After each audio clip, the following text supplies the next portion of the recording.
Hi guys, welcome back to the channel. It's been a little while since I've done a video, but things have been happening, unfortunately very slowly, but they're happening. So it's been on the road for basically, I think, a month now, and I've been driving it around. It's been very good. Had full four laser alignment done the other day. It's like not coming from somewhere that I've got to try and figure out, but I'll figure that out at some point. Ordered a load of new LPG stuff, so got all new injectors, all new lines, the cable that goes from the ECU to the laptop, gas detector, various other bits, just to renew all the LPG system so I can then get that all fitted. But basically I've been driving it around with only 20% throttle, so in limp mode, as you probably saw in the last video when I first drove it. Been trying to figure out how to get around that. Turns out so you could basically the CCF file can be edited, and despite what a lot of people said, it can be edited to convert the V8s from auto to manual. There is a drop down menu to do that. However, the only way I've been able to find to do that is on the Genesis website. So you can download the original cars, all the original cars files. You can then also use that to edit everything in the CCF files, and then to upload that to the car you need either, as it turns out, as I later found out, you can do it with the Jaguar STD, but I've chosen to do it with NANOCOM. Unfortunately nobody had a NANOCOM. Turns out they're quite rare, and not overly surprised considering how expensive they are. So bit the bullet and ordered a NANOCOM. Took about a week and a half to come from Cyprus, because that's where they're manufactured. It arrived while I was away on holiday. Got back all excited, plugged it in, and the first thing it did is came up with an error saying not all ECUs have matching VIN numbers, so you may not proceed. So how's that? Oh, that's annoying. So after a bit of digging, managed to find there's a thing on here you can check the VINs that are logged, and I had 3 VINs that matched, that were matching to the donor car, as they should be. One of the VINs wasn't, but interestingly one of the VINs that was logged wasn't even the VIN for this car. So the ABS, it turns out that VIN is the ABS VIN. So at some point the donor car had a replacement ABS ECU, and just had a second-hand one put in and not recoded. I think from all my research you can't recode second-hand ones. The only thing you could do is fit a new one. New one is 2,200 quid, so that's not options anyway. Asked the question there. So NANOCOM's latest beta software has a function where it allows you to learn the VIN onto modules. So actually as it turns out, as I've literally just done it, it was actually the parking brake module that was causing the problem. So the fact that the ABS has a different VIN doesn't bother it, which is good, but the fact that the parking brake module didn't have any VIN logged at all, that's where it was causing the problem. They knew that straight away and pointed me to it. Unfortunately the support email was very unhelpful. I think that is done by the people in Cyprus, whereas on their forum, Alex on there, who's their technical guy, was very, very helpful, pointing me straight to the answer, and it seems to have worked. So here we are with the NANOCOM. So what I've done so far with it is learnt the VIN to the parking brake module ECU. That was easy enough. I've plugged in and read and saved my current CCF file, then plugged the NANOCOM into a computer, so I've got a backup of that file on a computer, so if anything goes wrong I can reload it. And I now have the modified CCF file on this memory card. So in theory, I'm hooked up to a battery charger, so I've got good volts and everything, so because that's very important when writing any files on any kind of ECUs, because if the voltage drops you can brick an ECU. So yeah, so I guess now hopefully I can program it. I'm still slightly very dubious as to whether or not this single option is going to fix all of the problems. I think there's going to be more to it, but the fact it is an option means that hopefully it changes enough stuff that it works a bit better. But don't know, we've got to start somewhere, haven't we? So let's go into it. So to reprogram it, you go canvas vehicle. It will detect the vehicle. This is where it was coming up with an error before, saying that the ECUs didn't have matching VINs. So now I can go to flash programming. It'll ask me to open a file. Open file. So in flash info. Okay. Next.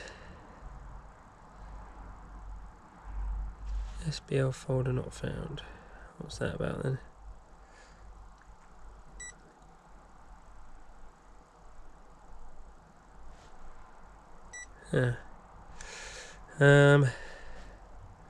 Okay, back to the drawing board with that one then. Looks like I'll have to do a bit more. There's a couple of videos online of how to download the files from Genesis and then install them on the car. So I'll quickly go away, re-watch that, make sure I've got all the right files, and then go from there. Try again. Right, let's try that again. I've re-downloaded the file, so we shall see if the relevant folders are there. Just wait for it to load up.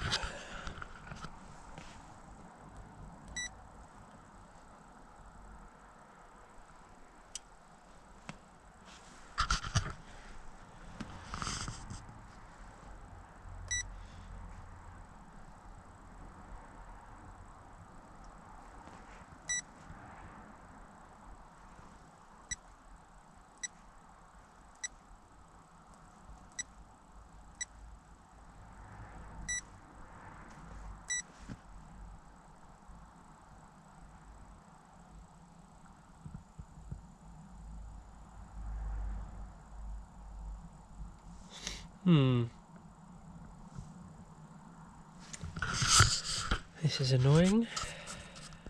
Guess I'll try again. Right, third time lucky. I think I figured it out. The SD card has to be formatted using a separate BBS software for editing the SD card, which puts a couple of folders on there, and then hopefully that's it. So let's try again, shall we?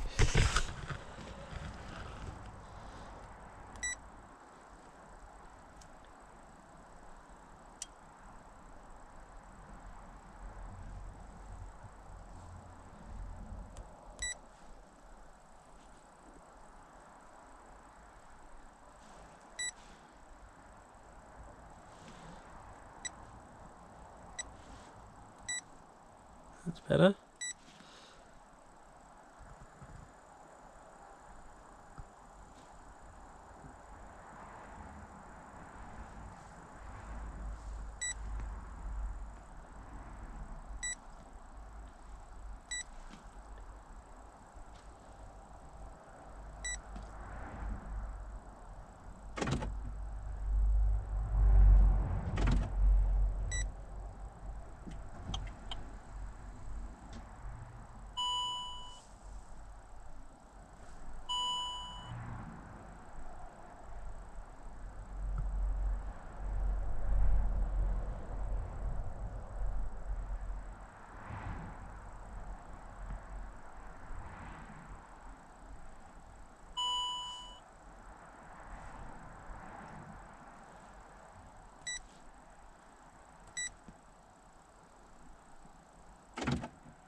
What's wrong now?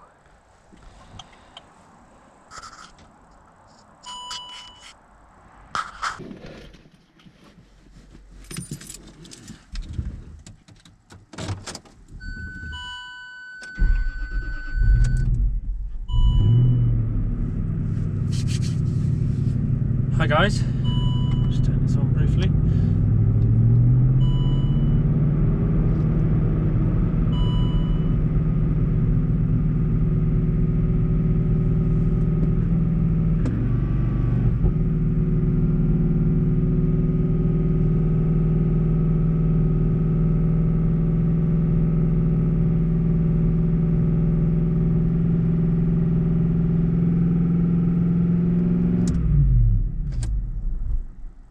Not sure what that's about.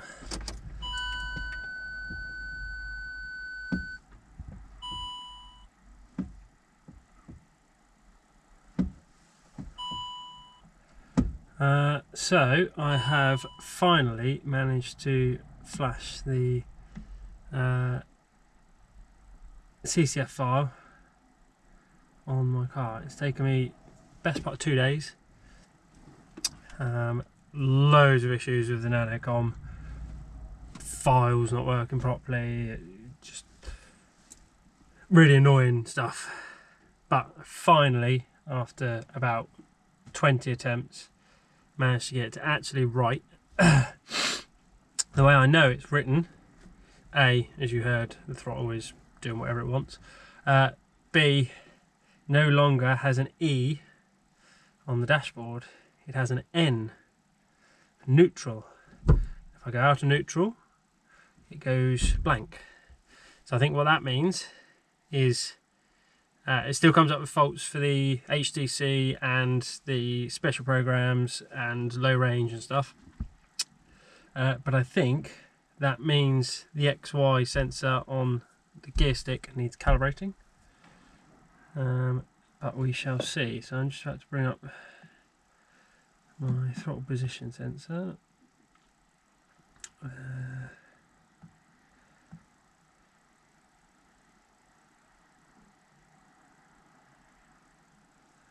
Yeah, let's just see those two for now.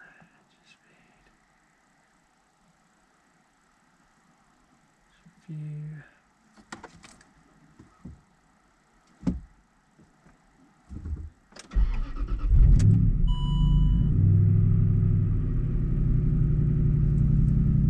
That's a bit better. Throttle position of 8, about 9. Target idle speed of 1300 RPM because it's on cold start. Currently at 1340. 14.6 volts.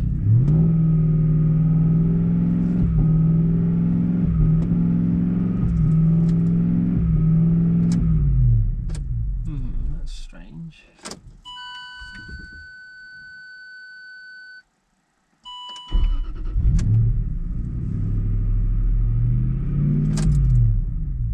Seems to send the target idle speed really ridiculously high. I wonder why that is.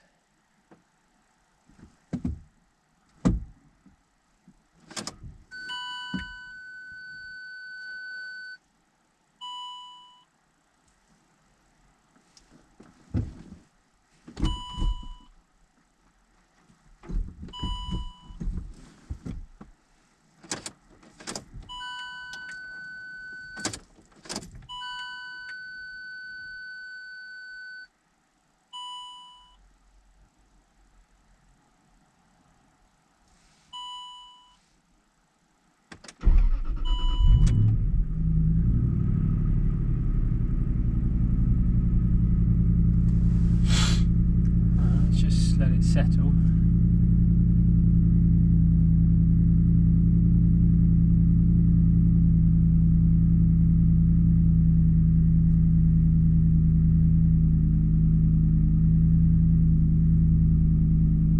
Get a little bit of warmth into it. A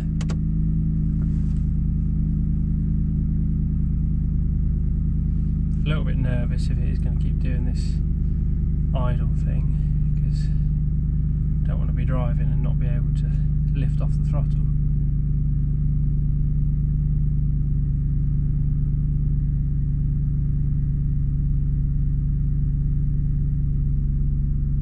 Slowly coming down.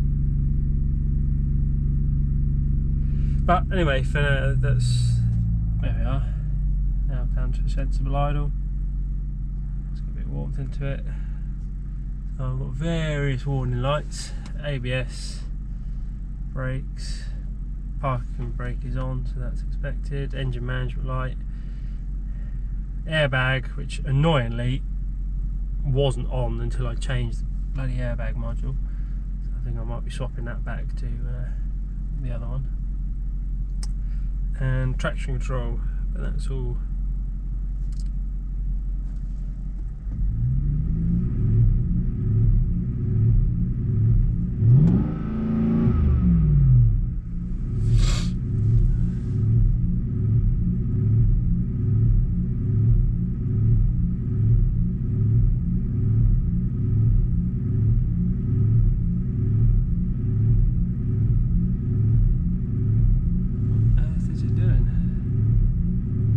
Point out I'm not doing that, the car is doing that itself.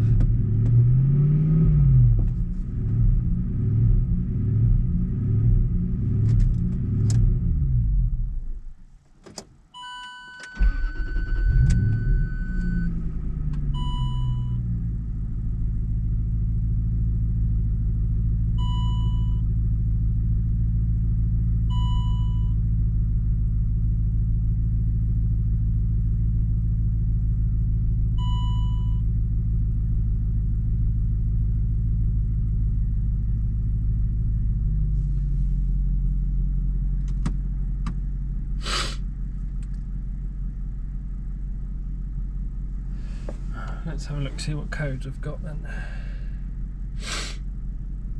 Oh man, it's cold. Faults. That might want the engine off for this, might it?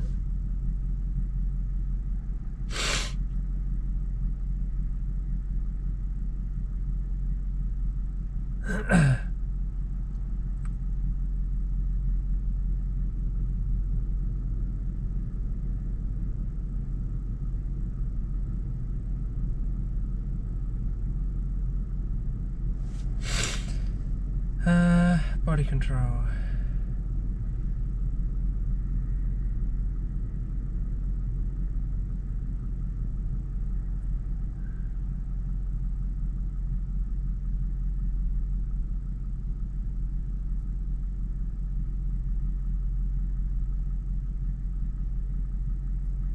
Well, all of the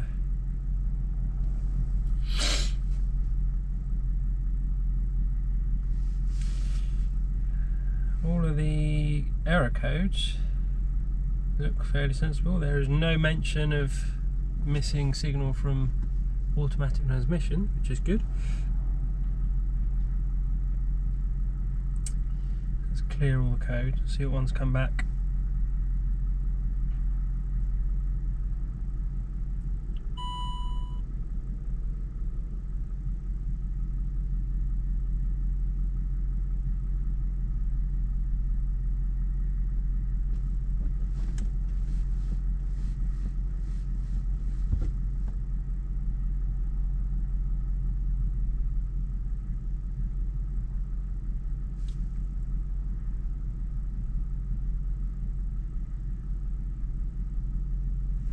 Oh, I wonder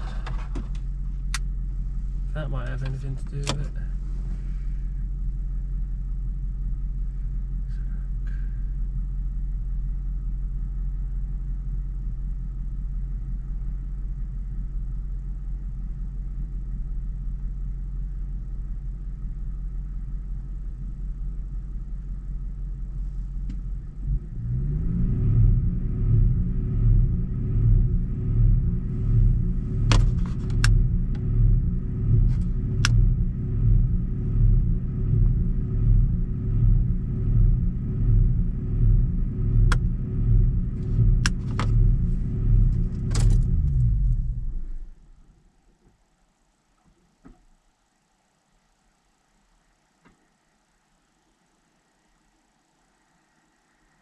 Well, that's all very weird.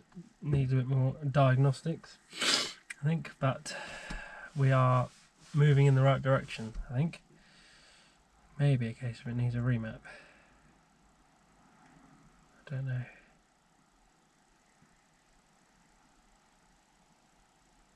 But anyway, that's probably going to be it for now for this episode. I think I've got a bit more digging to do, try and figure out why it's doing this hunting thing on throttle, and then go from there basically. And hopefully we can start calibrating the XY sensor and get a few more of the things working. So thank you very much for watching. It's been a bit of a weird episode, this one, but yes, I will keep you guys updated. Thank you.